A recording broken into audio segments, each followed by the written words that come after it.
Morgan that Lost is one of the greatest TV shows ever produced, written, acted in, shot on non 8mm. So, full confession before we start today's episode, and this will be funny for anybody who's engaged on the Facebook groups where I'm posting the episodes. So, we posted the next episode, Raised by Another, accidentally, posted first. And then, when that was pointed out to us that everybody was waiting for Solitary, I went through the audio files to try to find it, and it is mysteriously missing. So, oopsies. yeah, not in our recording device, not on the computer, and I've had to kind of move files back and forth, so it's entirely possible that it got deleted or just got lost as I was doing some cleanup. Lost. I know, I caught that after I said it. That was not intentional. So we have literally seen, because we watch ahead and record these episodes. Obviously, it takes a little bit of while to edit them. We both have full-time jobs, and if you can't hear, I'm ill. So it definitely derailed us for a little bit as a terrible cold went through our house. And so transparently, there will be no prediction at the end of this episode because Morgan already knows what will happen after this episode. So. Yeah, and, I hate to say it, couple things. We've said before that, I have to watch an episode and then record before I'm allowed to watch the next episode. Mm-hmm. And we broke that. I can't remember what episode it was, but we were like, oh, just it was one two. More. Yeah, it was two, and it was because but we did record those episodes back to back. Yeah, yeah, and so I will not tell you what episodes those were. Yeah, so like at this point, unfortunately for you guys, like I'm well acquainted with the storyline, but I'm not going to be able to recreate my genuine reaction to this stuff because I don't remember it. Like I've lived so many lives since we watched Solitary. I don't remember how I felt, but I'm on good old Wikipedia and I'm reading the kind of synopsis of the episode, and so I'm kind of just going to go over that and let any little flickers in my memory come forth and show themselves. This will be a shorter episode. For obvious reasons, there won't be predictions at the end or anything, and I don't even want to tell you how far in the series we've got. But we are far past this episode. Oh, yeah.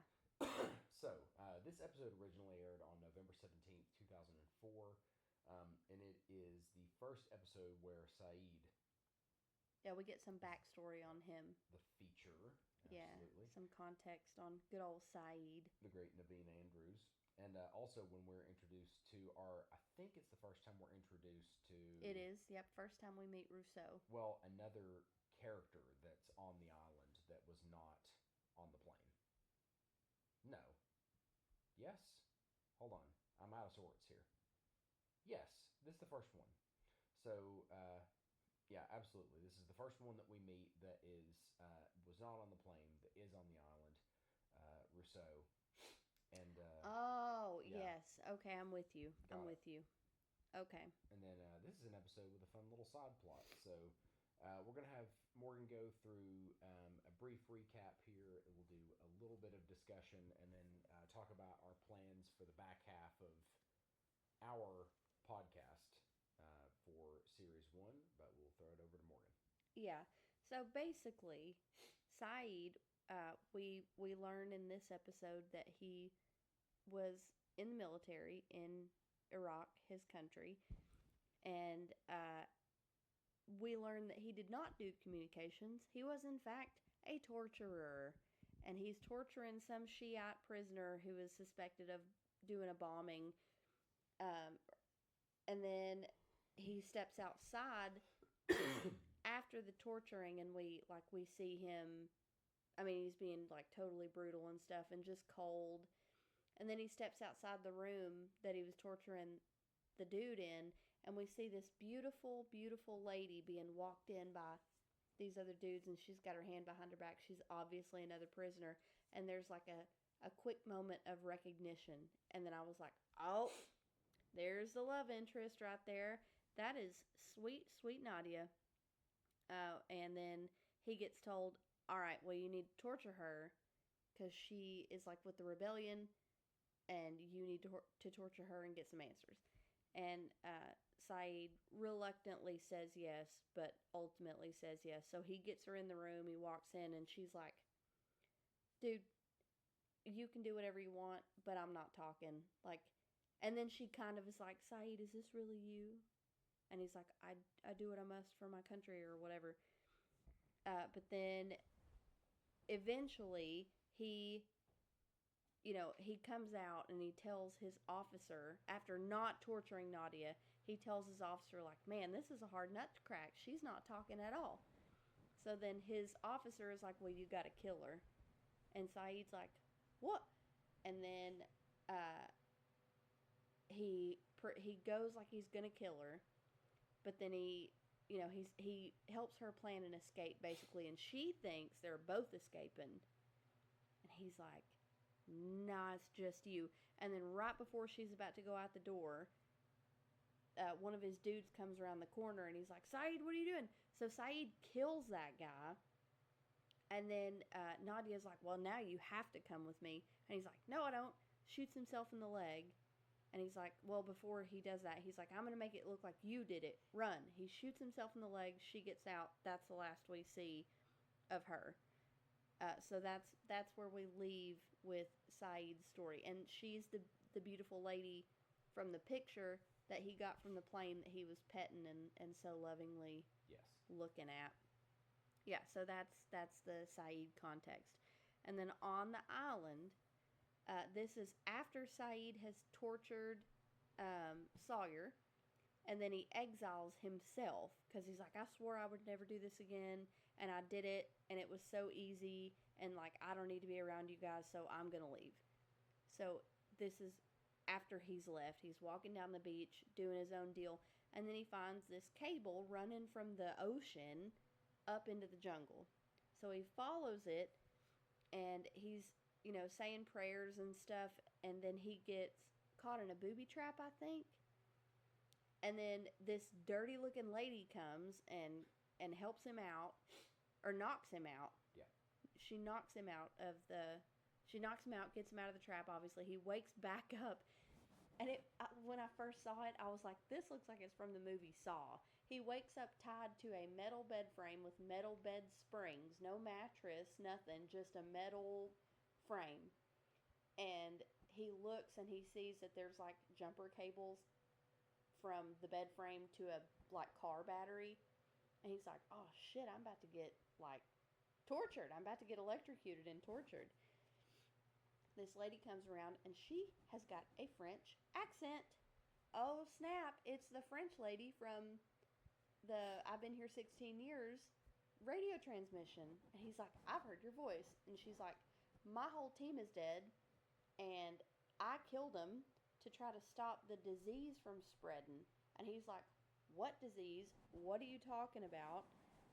She's like, how did you get here? And he says, I was in a plane crash. There's a whole bunch of other people. And then Rousseau finds his picture of Nadia. And then she's like, who's this? And he says, that's my girl. That's Nadia. So nobody knows that he's out there tied to this saw metal bed frame with, what was his Jigsaw? Yeah, Jigsaw in the background going like, you want to play a game? Who are you? So on the island, we're at a high stress. We're at a peak stress to this point on the island. And Hurley ends up finding a bag full of golf clubs, and then he makes a golf course. And it was so nice. Because everybody's like, what? Hurley, you, look around you, Ellen. We're at the threshold of hell. That is a Christmas Vacation quote for any of you that may not have caught that. I say that all the time. Look around you, Ellen. We're at the threshold of hell. But he ends up talking Jack and Charlie and Michael to play golf with him. He's like, you guys gotta chill out. Like, you gotta unwind a little bit. So they're playing golf. Eventually, everybody comes back around. Sawyer, everybody comes to watch them play golf or play. Rousseau ends up asking Saeed, like, what happened to your girlfriend? And Saeed says, oh, well, she's dead because of me. But he doesn't know that for a fact. He just, I guess, assumes that she did not make it out of the building, which I would too, I guess. Like, because at that point, like, you're public enemy number one. If you're, you've shot and killed ostensibly an officer, and then does it ever say what Saeed's title? Is he an officer? He's somebody important. Yeah, I don't know if it ever says his title. I don't think that's coming to mind. Well, anyway, it's alluded to that he's important. Now he's been shot, and now she's running. Like, he just assumes she's gonna get nicked or whatever. Yeah. So Rousseau is, like, obviously a disheveled, desperately lonely, totally out of touch human being. And she's, like, fiddling with this music box, and it doesn't work anymore. And Saeed, still tied to the bed, is like, I can fix that for you. And she's like, I'm not letting you off this bed. I'm not letting you off. And he's like, come on. And he's like, tell me who you are. Tell me some stuff about you. So that's where we find out that she was with a science team, and they ended up at the island. They were doing some research, and they got beached or something like that. They had a shipwreck. Yeah, ran aground. Yeah, some sort of misfortune befell them, and then they ended up on the island. And she says that the others are the ones on the island that made her teammates sick, so she had to kill them. But she says, like, he's like, who are the others? And she's like, I don't know. If you go out to the jungle, you hear them whispering. And Saeed's like, oh, okay, so you're just, like, literally an insane person. Right. Like, you're so alone that you are hearing voices where there aren't any others.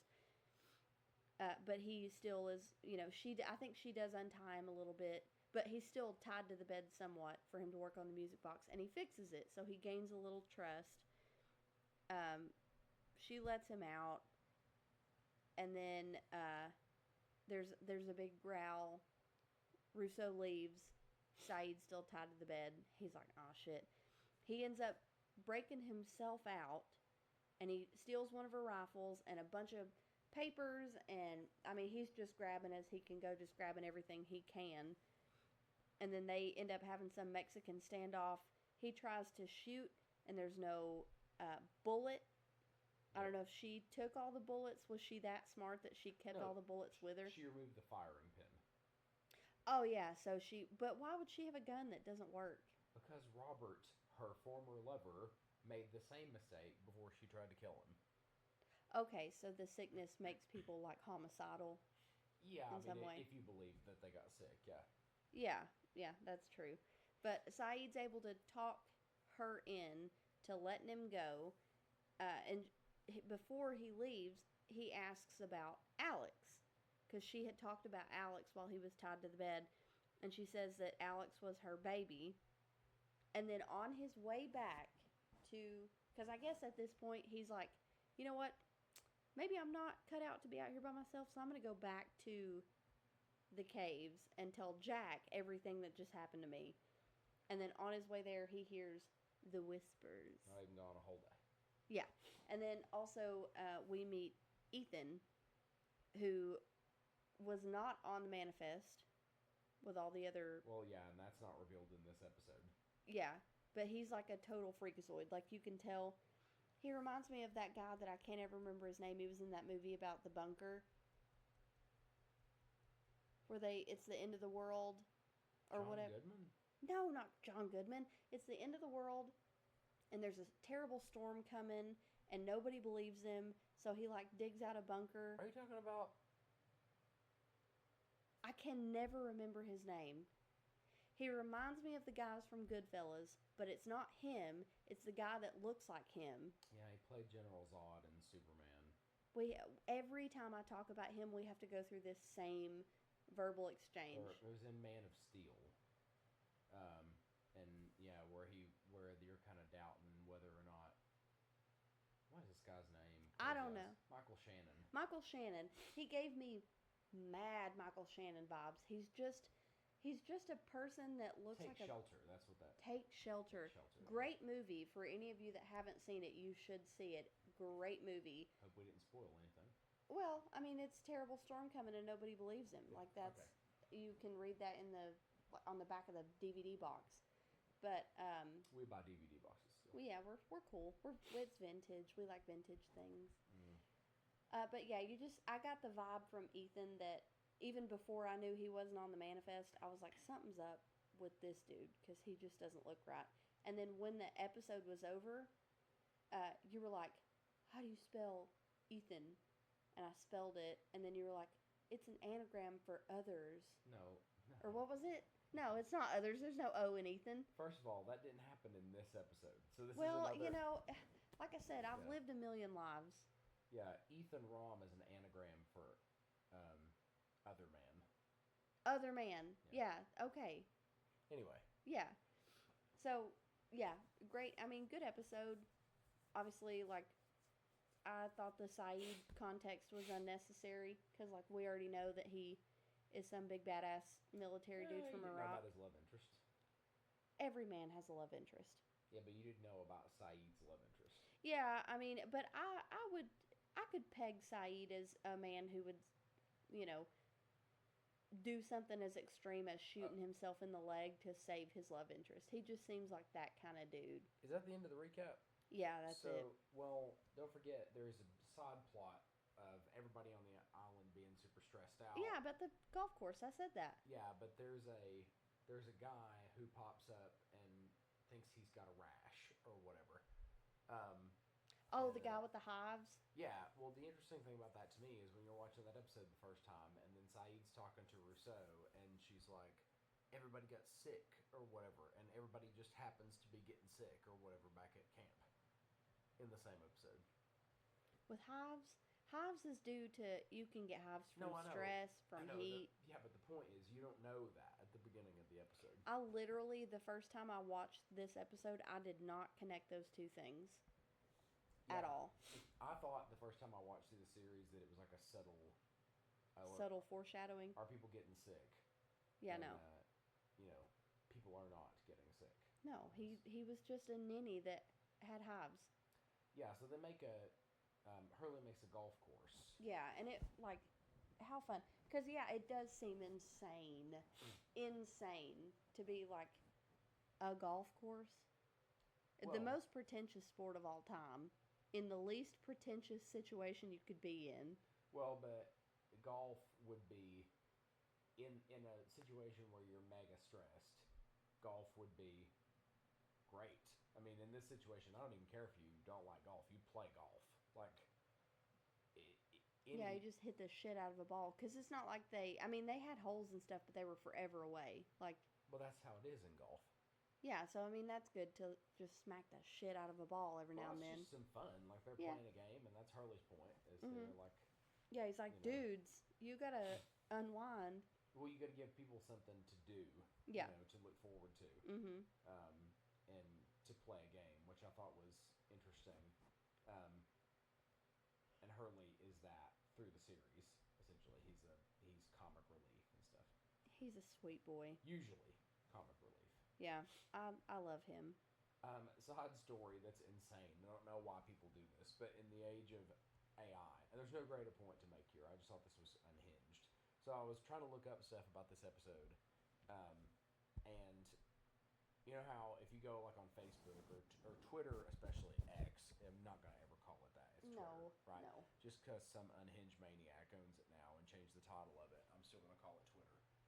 If you go and try to look up stuff on Twitter, half of it is prawn, as we say. But on Facebook, I was trying to look up some stuff about this episode because I'll kind of look everywhere to see what pops up. And when I looked up Rousseau solitary or whatever, because I wanted to find stuff out about it, somebody had like AI photoshopped the actress Mira Furlan, who plays Rousseau, onto like a 70s era bikini model. Or whatever. No, but and was like, Rousseau was hot when she was younger and got to the island. She's hot now. Whatever. She's just dirty. That's all. Yeah, but I just thought it was like, what an unhinged thing to do? Like, who had that thought? And if you didn't know that AI was making essentially everything now, Yeah. you know, you'd be like, why did somebody look this up? Why did somebody do this? Because every pot has a lid. That's Yeah. why. So, so that was Solitary, which, there's a theme. I think obviously there's a theme with flashbacks where the flashbacks are similar for the characters. So, like, Yeah. we've watched ahead, and we're not going to give specific feedback on flashbacks, but we do have episodes recorded, which I'm editing. But the thing for Saeed, I think, which is like a theme. So Kate's theme, like what does Kate do? Run. Every single flashback related to it. She is a non-committal runner. Even if the best man, partner, whatever in the whole entire world came up and said, like, I'm going to save you, she would punch him in the face and steal his wallet and run away. So Saeed, I think, his flashbacks to me all just relate to guilt. So Saeed is carrying a lot of guilt. And I don't think that's obvious on the island. So I think, obviously, it was obvious at the beginning of this episode when he walks away and exiles himself. Obviously he was guilty over what he did to Sawyer, the torture, because he said, he was like, I swore I would never do that again, and I did it so easily. Yeah, I guess what I meant I should go. Is, like, up to this point on the island, he's not carrying himself around like a person who's struggling with guilt. No, because that's what, that's a male thing, I think, kind of. And also, he's a big, strong, tough military dude. They're not known for their emotionality. Yeah. He was in communications, as he says. No, he wasn't. He was in communications because he made people squeal. He got people to communicate. Yeah, until they talked to him about what he wanted. I like the Saeed story. I know that the flashbacks can get a little bit repetitive, but I think that the Saeed story is so interesting to me because of the time that this show was on, where obviously there was a lot of Islamophobia in America, and I think the writers of the show were doing their bit. Yeah, they were sensitive to that, because, like, look, here is a man who literally is in the military for Iraq, but he is sensitive and sacrificial, and he protects what he thinks is right. He feels guilty for things that he had to do. Hey, early 2000s people, not every Islamic person is a terrorist that wants to hurt you. But good for them. Yeah, he's guilty and sensitive, but at the same time confident and helpful. And I keep thinking, smart. He's so smart. I keep thinking every time I see a scene with Saeed, how I wish if I could talk to one of the actors, it would be Naveen Andrews, to get his perspective on what it was like to play Saeed at the time that the show was on. What's the thought process around it? How did you prepare for it? What did you want to bring to it? Because he is a really excellent actor. I think in terms of the actual acting, his acting is some of the strongest on the show.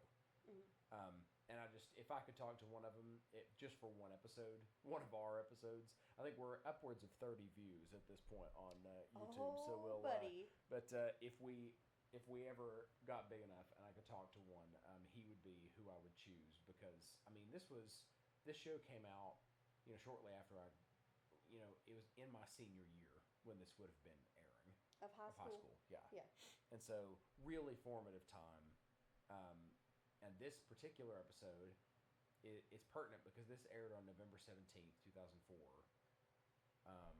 And won't be a spoiler for anybody listening to this episode. Literally almost 20 years ago. Almost to the day. Yeah, almost to the day.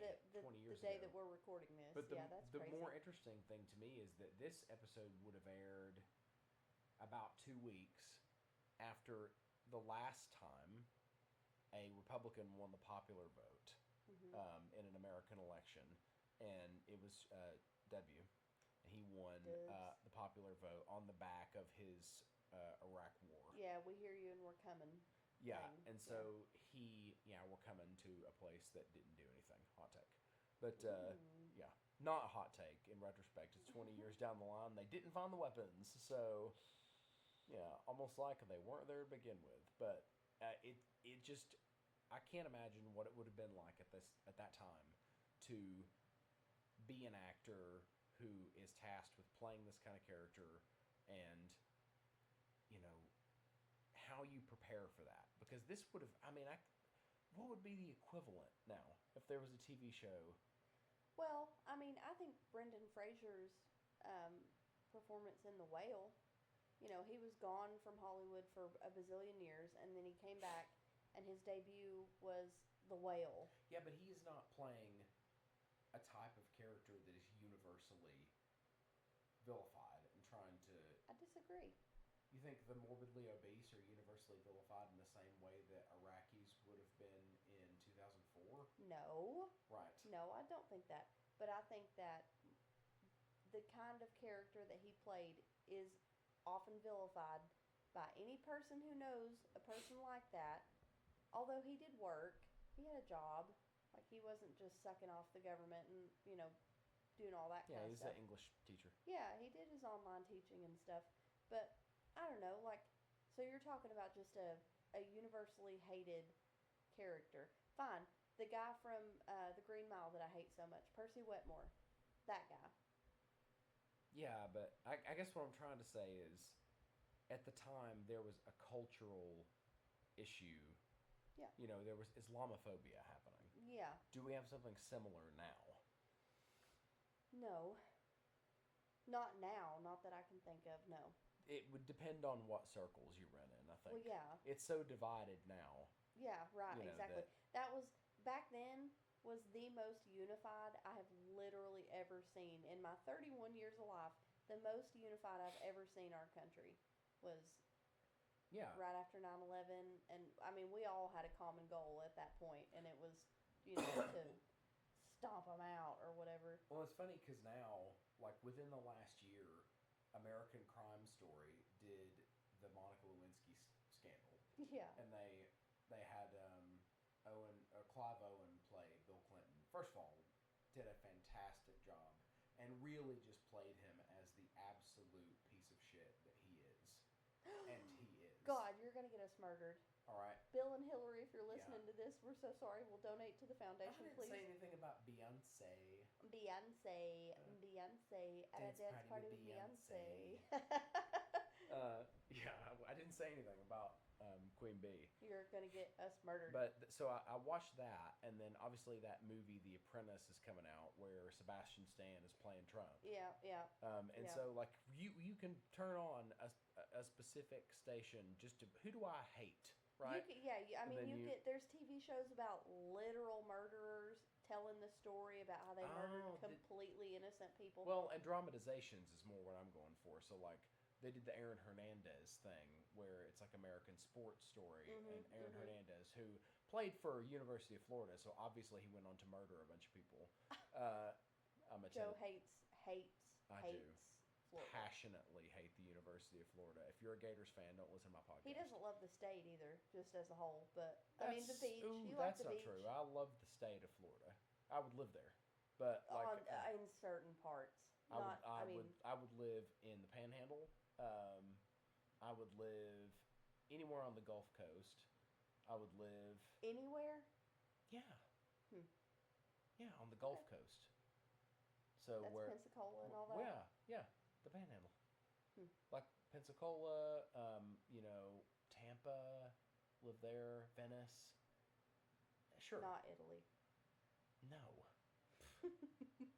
Please. I don't want free health care. What's happened to this episode? We're totally off the rails. Well, anyway, the point was that you could turn on TV and you could find a villain, but at the time Islamophobia was so horrible and rampant in 2004. I just cannot imagine being asked to play this character. Well, is he Islamic? In heritage as a human being, Naveen or whatever? Naveen Andrews Where's he from? He was born in London. Um, and let's see. Where's his parents from? British American actor. Blah.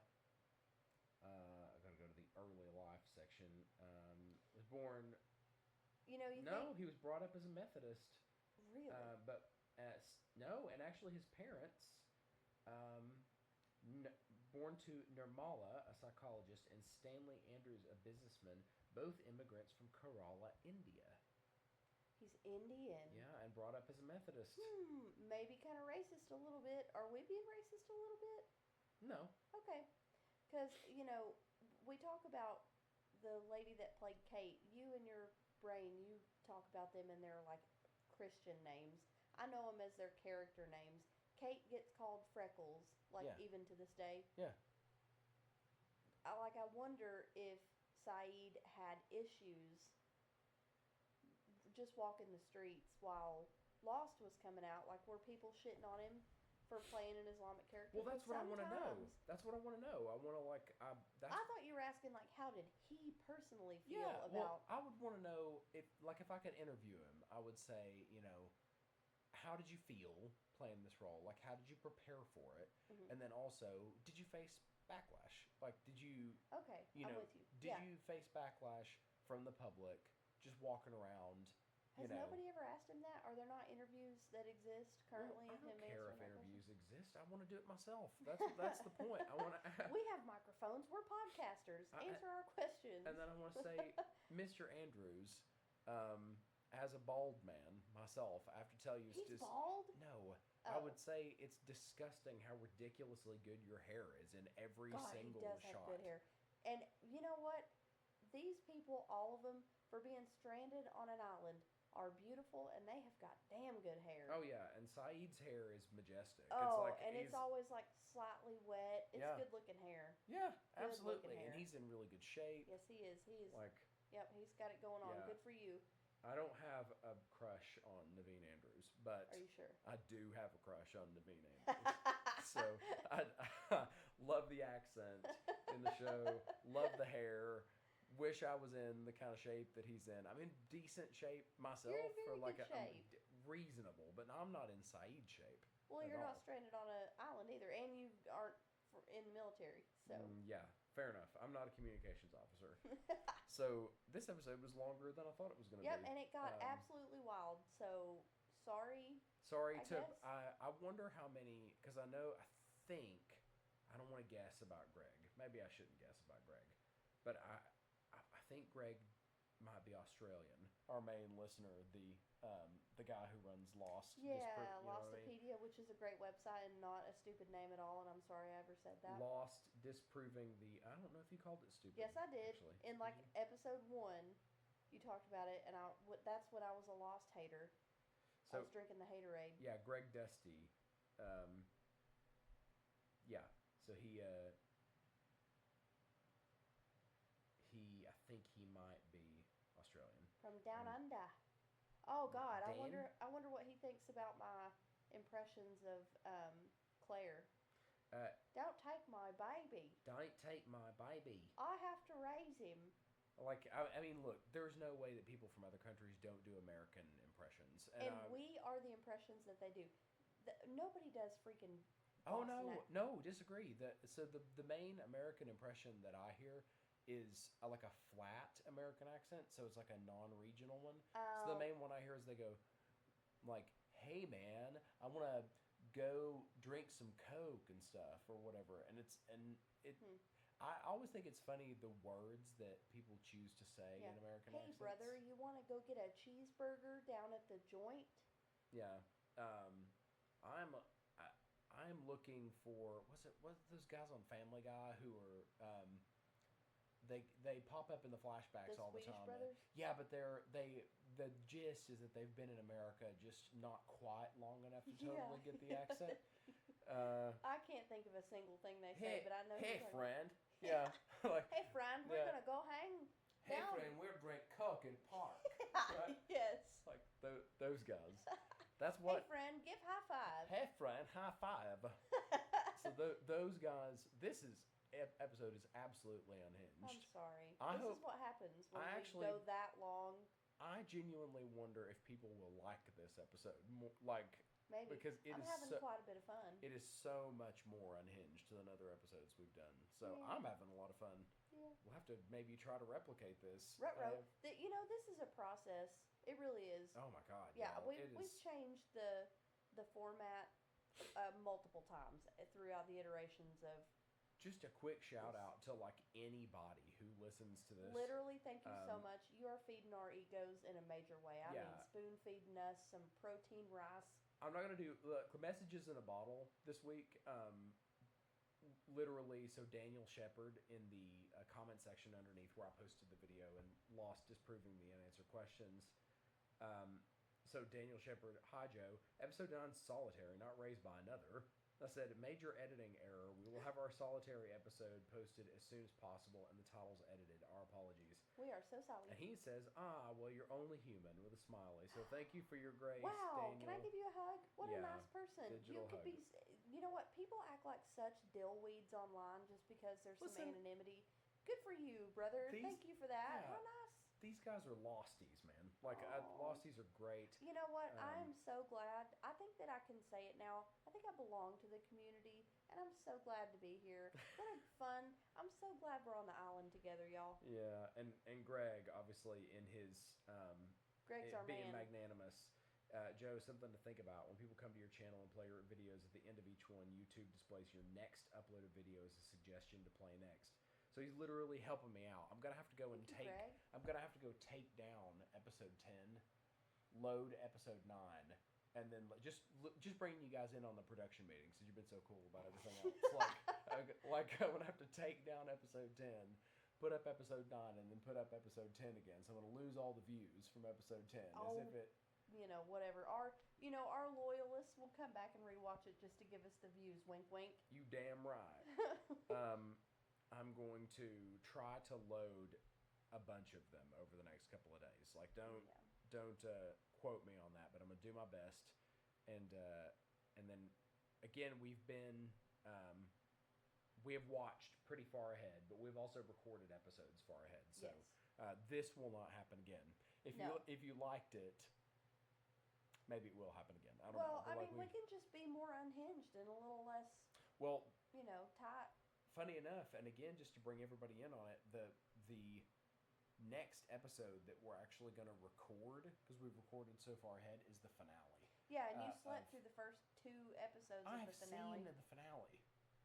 Baby, you did not experience that with me, and there was so much happening that I started writing notes in my phone because I was like, holy shit, there's going to be so much for me to talk about. Listen, and guess what? That was forever ago, too. I have a lot going on. Okay. I live in this house with you and experience the things you have going on with you. I hear you. Oh, how's your project management stuff going? It's the same as my title work. So we're a project manager and closing assistant at a title company. And so, I mean, we have corporate... And I do marketing. Yeah. So. Yeah. So... Man, that was such a boring segment. We need to cut that. Like that, we're talking about our jobs. You can't stand talking about your job. Nobody cares about project. If you ever know a project manager, he's probably one of the most boring people that you know. You know what? When people ask me what you do, I literally had a conversation today with the lady at the bank about what you do for your job. And she was like, that sounds so cool. What is that? What does he even do? And then I got to paint this beautiful picture of the really cool, interesting job that you do. And she was like, that sounds amazing. And I was like, it is. I essentially just make people stay organized and get things together. Disagree. You field people's dreams and make them come true. That is a very generous way to describe what I do. Well, that's why she liked it so much. Project managers...